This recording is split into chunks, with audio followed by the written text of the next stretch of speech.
Oh,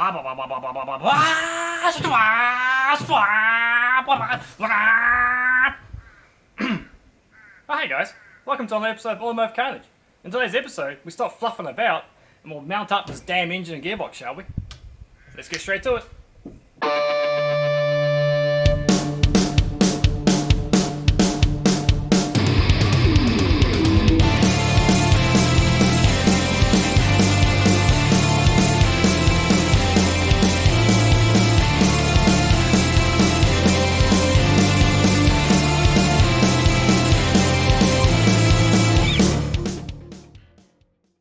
Okay everyone, so it's absolutely killing me having my 1979 Toyota Cressida sitting in the backyard and not doing any work. So I'm going to stop fluffing about and we're actually going to mount this engine and driveline up properly.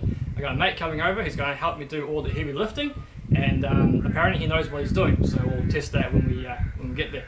Anyway, this is our 5.4 litre out of our Ford Fairmont. Yes, it's the undesirable 5.4 Ford that everyone hates, but it's what I get my hands on, and it's going to be powering our 79 Cressida. Why? Because why not? Anyway, today's mission, as I said, is to get it level, get it sitting exactly where we want it, nice and straight, so that we can start fabricating some engine mounts and a cross member. That's today's mission anyway. Let's see how far we get.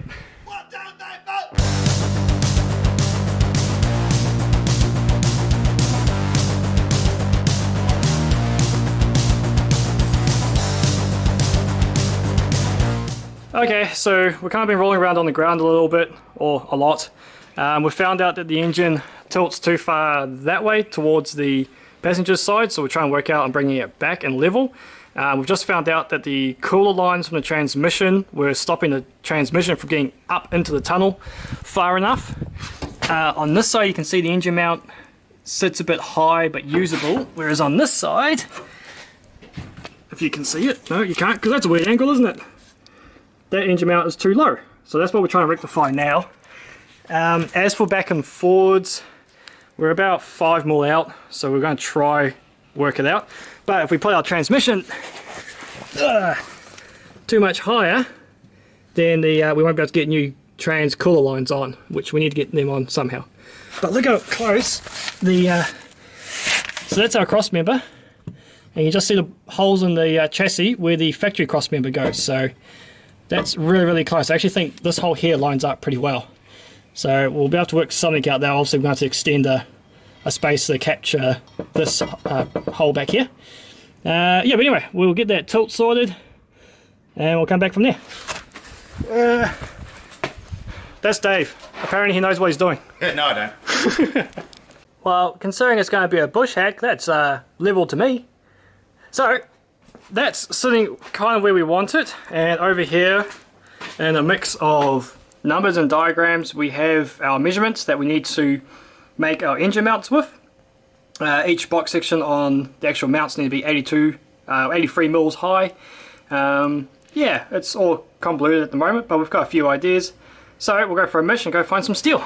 Hey, what's this magnificent machine? Mate, she's trusty. Dodgy old AU. Nothing dodgy about it. Oh mate, it's a Forte even. Come on, at least I had a Fairmont. What the hell happened there? That's new. No, that's old. That happened the first day we arrived in town. It wasn't that big. It was. No, it wasn't. Yes, it was. It was the tray of Tarns' ute. When he was too pissed, he backed into it. Never mind, he could have just gone straight forward. I'm going to die getting in this thing.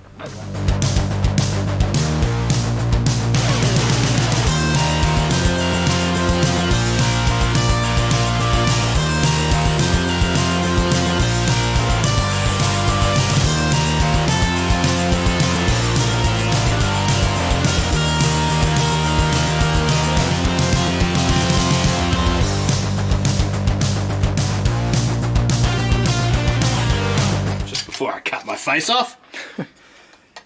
So if you want a budget build, here's a budget build. We're currently using shelving legs out of a supermarket for our engine mounts. They're going to work out pretty nice. We'll show you the plate that we're using. Oh, here's one. Bit of diamond plate we found lying around.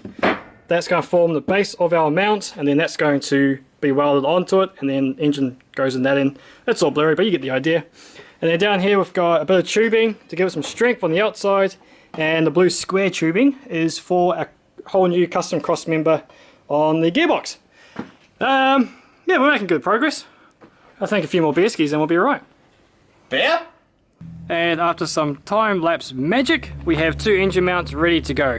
Already been spray painted, all fully welded up around the bases, cleaned up as best as I can, and then we've fully welded around this face here and around the nut, as that was only partially welded from the supermarket shelving. Yeah, so there's 2 of those, one for the left, one for the right. Now let's whack them in the car, and hopefully that engine will be able to sit in its final location for the first time. Let's check it out. Well, I guess Dave and I had a fair too many bear skis because we forgot to film any more time lapses, and now the engine's in there. So this is a really awesome moment. That engine and transmission is fully sitting on the mounts that we have made on the new engine mounts, which are down in there. The new cross member, which is in place, it's sitting there, it fits. We haven't had to modify the tunnel, we haven't had to modify any chassis rails. I mean, look how much room we have back here. This is absolutely awesome. I'm so over the moon that this engine and driveline actually fit in this car. There's many supporting systems that are going to need customizing, like steering and fuel and trans-cooler lines and all that kind of thing. But we'll take those one at a time. For now, I'm just so happy that that engine is sitting in its final home. It's level, it's got the right angle back and forth, it's just in a great location. A couple of things, as I said, we have to customize a few systems. The main one being the steering at this point, and let's show you what I mean. Okay, to show you properly, we have to come under the car here, and I know it's a bit blurry, sorry, but hopefully we can make out the most of it.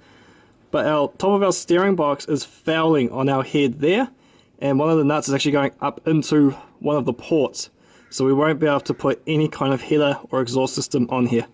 So all the steering box has to come off, which means we are going to go rack and pinion. So just another thing to customize on this car, but that's okay. I've got a few ideas, but we'll get into that later.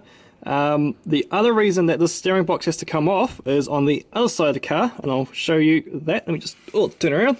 Okay, so the supporting arm on the passenger side of the car is also way too bulky and sits right where, hopefully you can see that, our starter motor needs to fit inside that gap there.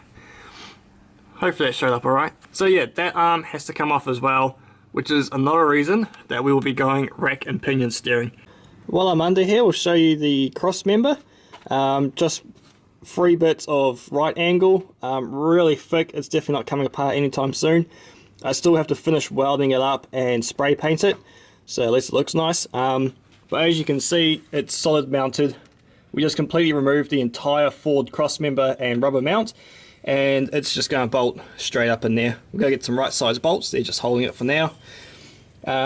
But yeah, that's the cross member. It's going to be one hell of a ride with the engines and the trans all solid mounted in here. But as I say, it's only a bush car anyway. This is one of the other things I'm really chuffed about too, is that when we look at it from this angle, the top of the engine is not actually sitting too high above the shock towers. So I've already test fitted the bonnet on here, and all we're going to have to do is cut out a little bit of reinforcing, and the bonnet should sit in its factory location, which is really cool. The air intake fits as well, but it does fail up in here. Air filter is going to be in here. We have to relocate our battery either to this spot or to the boot. I'm not entirely sure yet. Depends on how big the fuse box is, because that has to sit in this sort of location.